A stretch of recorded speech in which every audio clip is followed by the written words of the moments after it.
I'm a 30-year-old English teacher from Manchester, and last year I spent 3 months living in São Paulo. I came through a cultural exchange program teaching private classes in the downtown area. The program found me a place to stay, an old apartment in Santa Ifigenia, near the elevated highway. It wasn't the kind of São Paulo you see on postcards.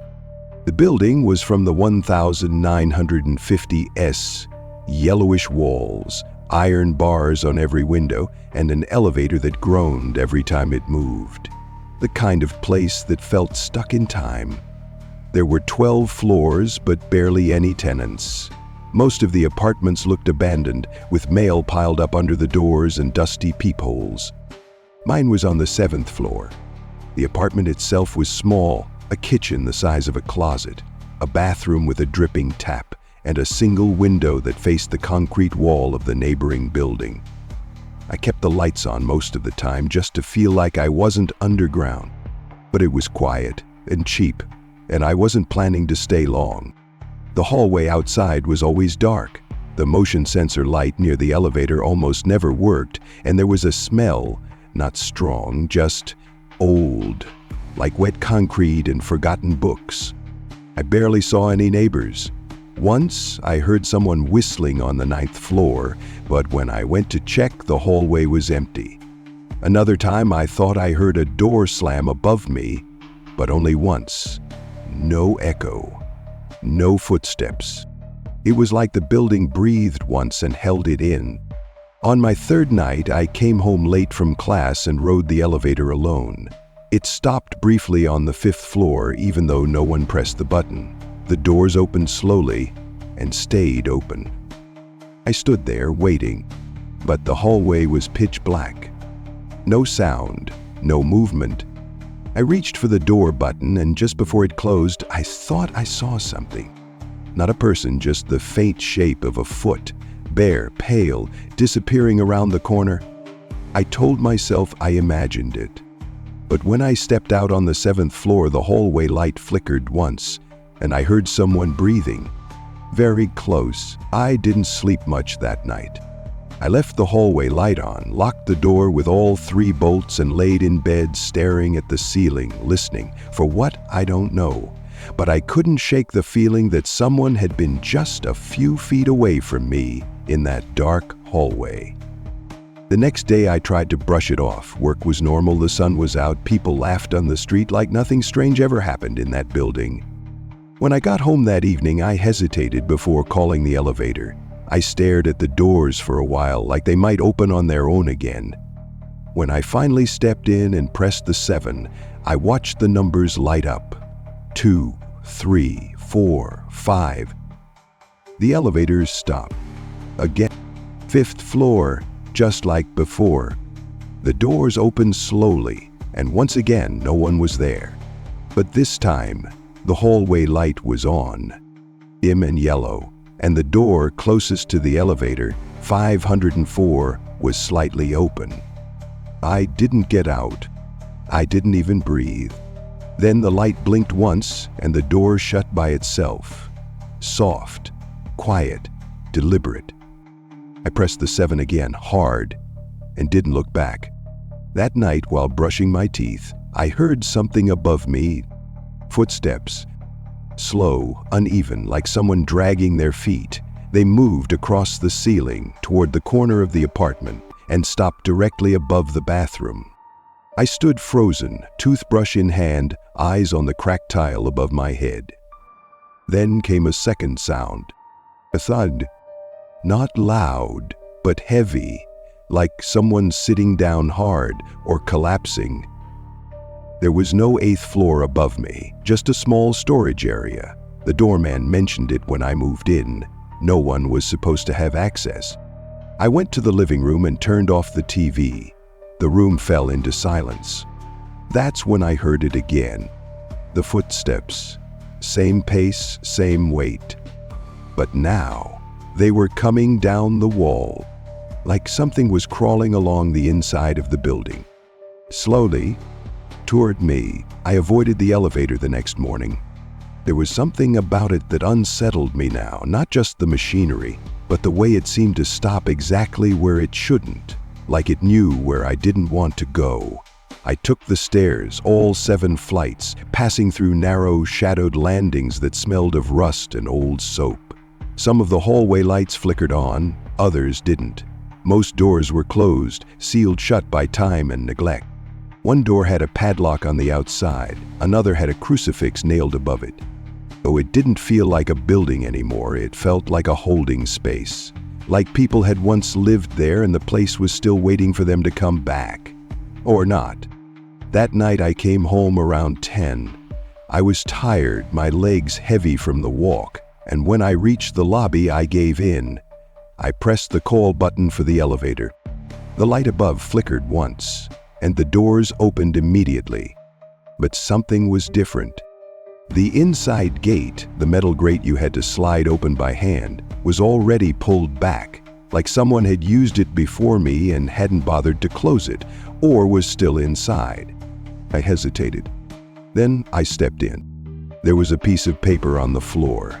Small, folded once. I picked it up automatically, assuming it was trash. But inside, written in pencil, was a single word. 7. My floor. No signature, no smudge, just the word, centered, like a message placed precisely for me to find. When I reached the 7th floor, the hallway light was already on. That never happened. I stepped out slowly, ears ringing in the silence, and turned toward my apartment. My door was closed, locked, exactly as I had left it. But the light fixture above it was humming. It wasn't the normal electrical buzz. It pulsed, in and out, almost like breath, like something inside the wall was breathing through the ceiling. I touched the key to the lock, and the light blinked once, then again, then shut off completely. Darkness fell around me like a lid. I stood still, holding my breath, listening. Then I felt it. Movement behind me. A shift, the kind of breeze that only happens when something passes by, slowly. I turned, heart pounding in my ears. At the end of the hallway, the elevator was still open. The interior light cast a rectangle of dull yellow onto the floor. And inside was a figure. Tall, still, motionless, not stepping out, just standing inside the elevator, watching. I blinked, and the doors closed. Silently. I didn't go to work the next day. I stayed inside the apartment, windows shut, phone on silent, all 3 locks engaged. I sat on the edge of the bed for hours, staring at the hallway through the peephole. Nothing moved, but the feeling didn't leave. That night, just after 2 in the morning, I woke up in complete darkness. The lights had gone out. No street noise, no hum from the fridge. The entire building felt dead. I grabbed my phone and turned on the flashlight. The battery was at 12%. I hadn't plugged it in. As I walked toward the door, I noticed something strange. A draft coming from the hallway. Cold air moving under the door like a breeze from an open window. I checked the locks, all still in place. Then I looked down. There was another note slid under the door, same paper, same handwriting. But this time it didn't say sete. It said oito. I froze. There was no 8th floor, just a locked attic filled with water tanks and dust, or so I had been told. I don't remember deciding to go, I just did. I grabbed my keys, opened the door, and stepped into the hallway. The motion sensor lights stayed off. I walked to the stairs with my phone's light shaking in my hand. Each step echoed differently now, deeper, slower, like I was walking into something thicker than air. When I reached the 7th floor landing, I looked up. There was no visible door to an 8th, just concrete. But the wall looked newer, as if something had been sealed over. I was about to turn back when I heard it. Breathing, not from behind me, from the other side of the wall. Then a voice, whispering. It spoke a word I didn't recognize, muffled, male, just one word. again and again. And then it stopped. I stood there for what felt like minutes. Then something hit the wall hard from the inside. A single violent thud. My phone slipped from my hand. The flashlight spun across the concrete, and for a split second I saw something in the light. A crack in the wall, thin, vertical, and through that crack, an eye, open, unblinking, staring straight at me. I moved out the next morning. I didn't pack properly, just stuffed everything into my backpack, left the keys on the table, and walked down all 7 flights of stairs without looking back. The lobby was still empty. The elevator doors were open again, but I didn't go near them. I didn't even tell the program I was leaving. I just booked a cheap hostel in Liberdade and tried to forget the building. But I couldn't. The sounds followed me, faint at first, like footsteps behind footsteps, the feeling of someone standing just outside the door. I told myself it was stress, a mix of heat, isolation, unfamiliar sounds. I almost believed it. Until I opened my email 2 days later. It was from the program's housing coordinator. "Hi, we hope you're settling in well. Just letting you know the apartment will be available again from Monday. The neighbors upstairs reported noise coming from the 8th floor. Just checking if you heard anything too. There is no 8th floor. There never was." And I never replied. Now, back in the UK, it still happens sometimes. Not always, just some nights. When I wake up around 2 in the morning and the air feels too still. And once or twice, I found notes outside my bedroom door, folded in half, blank.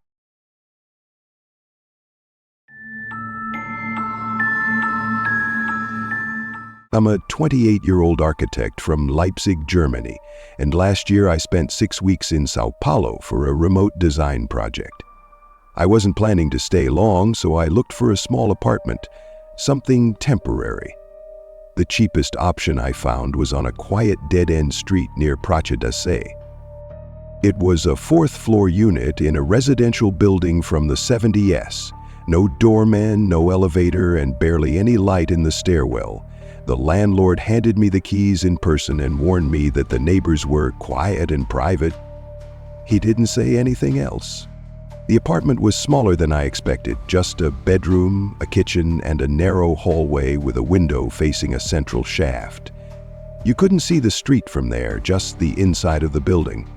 Other apartments surrounded the same open void, and if your windows were open, you could hear everything: phones ringing, TVs playing, toilets flushing.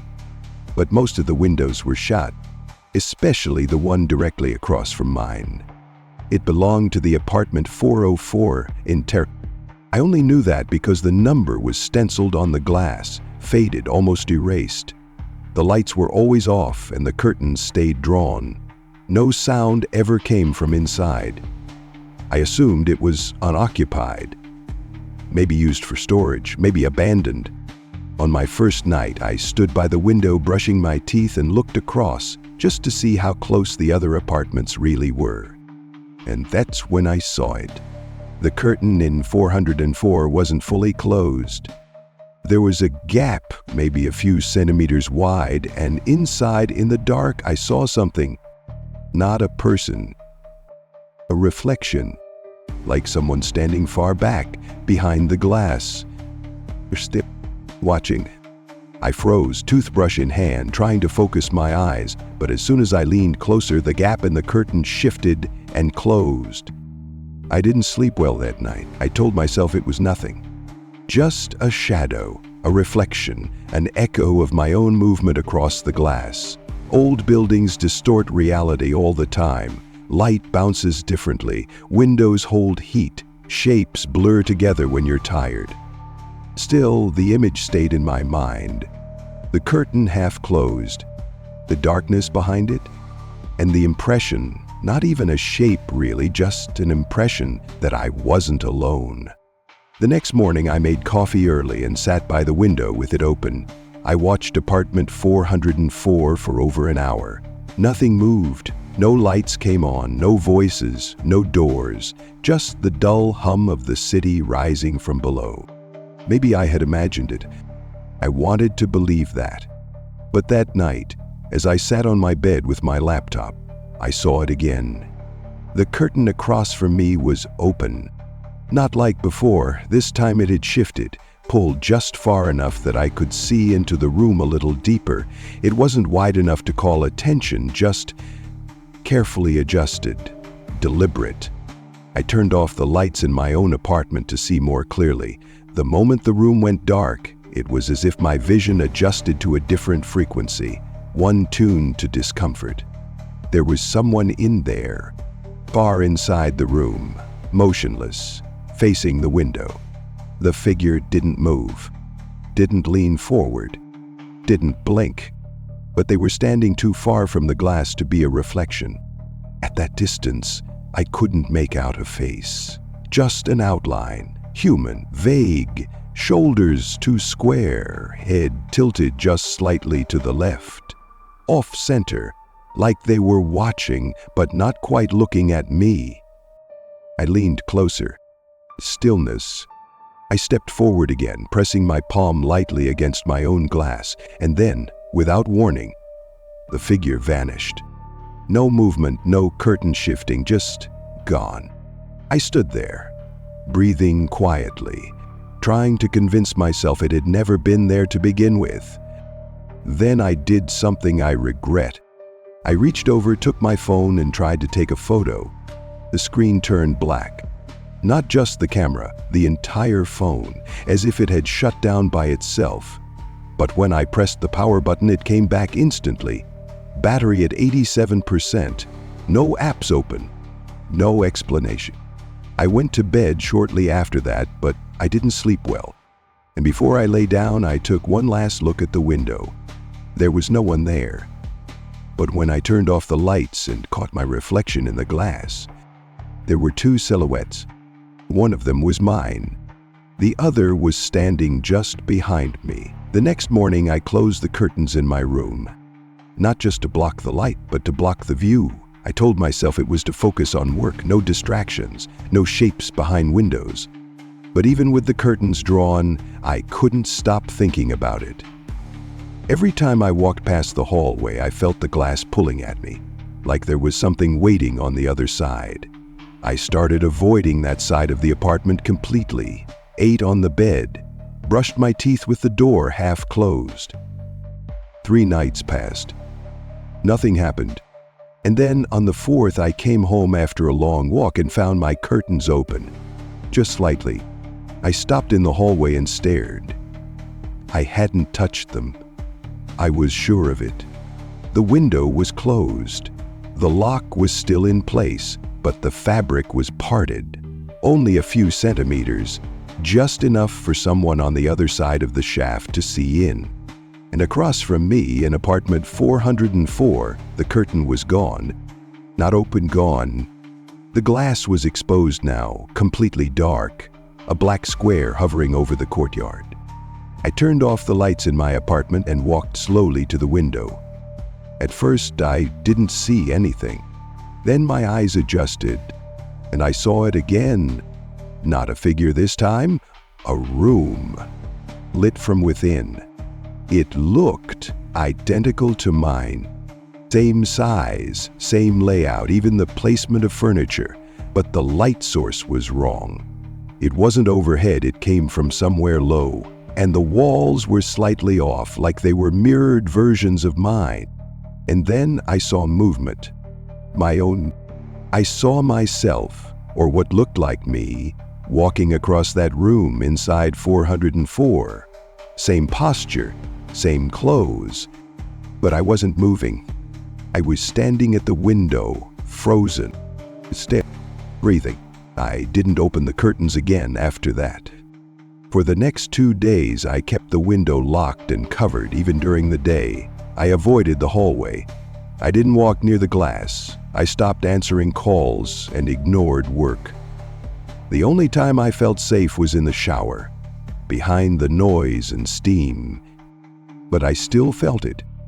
That pull, the sense that someone was staring through the wall, not from the hallway, not from inside the apartment, from across. The night it got worse, I was in bed, lights off, trying to fall asleep. That was when I heard it for the first time. A knock. Not at my door. Not at the walls. At the window. Soft, slow, measured. 3 distinct taps. Then nothing. I sat up, heart racing. I didn't move, I just listened. 2 minutes passed. Another knock. Same rhythm. Closer. I stood up, walked toward the hallway, and stopped a few steps away from the window. My curtains were still closed, but there was light behind them. I hadn't turned on any lights. And then the knocking came again. But now, it was coming from inside the apartment, from the mirror in the bathroom. I turned slowly, walked down the short hall, and stepped inside. The lights were on, weak and flickering even though I hadn't touched the switch. And on the mirror, in the condensation left by the shower earlier, there was a handprint. Long fingers, no palm, just the tips pressed gently against the glass. I wiped the surface with a towel, trying to erase it. But behind the mirror, in that split second before the fog cleared, I saw movement. Something shifting, deeper inside. Like there was another room behind the wall, and something in it had just stepped back. I moved out the next morning. No packing, no checking out. I left the key on the table and walked down all 4 flights of stairs without stopping. I didn't even look at apartment 404 on the way out. I kept my eyes on the floor until I reached the street. It was a hot, bright morning. Traffic, people, normal sounds. São Paulo was wide awake. But I stayed in a hostel for a few days, then caught a flight back to Germany earlier than planned. I told my clients I had a personal emergency. They didn't ask questions. The nightmares started 3 nights later. Not about the window, about my own apartment. I'd see it exactly as it was. The gray walls, the open hallway, the narrow kitchen. Except in the dream, I was always looking at myself. Standing in the dark, watching. Last week I got an email from the landlord. "Hey, hope you're doing well. Just wanted to let you know someone left a flashlight and a phone charger in the unit. Not yours, right?" I never used a flashlight in that apartment, and I always kept my charger in my bag. Now, some nights, when I wake up just before sunrise, I think I hear something. Not knocking, not voices. Just the sound of glass shifting, as if a curtain is being pulled open somewhere behind me.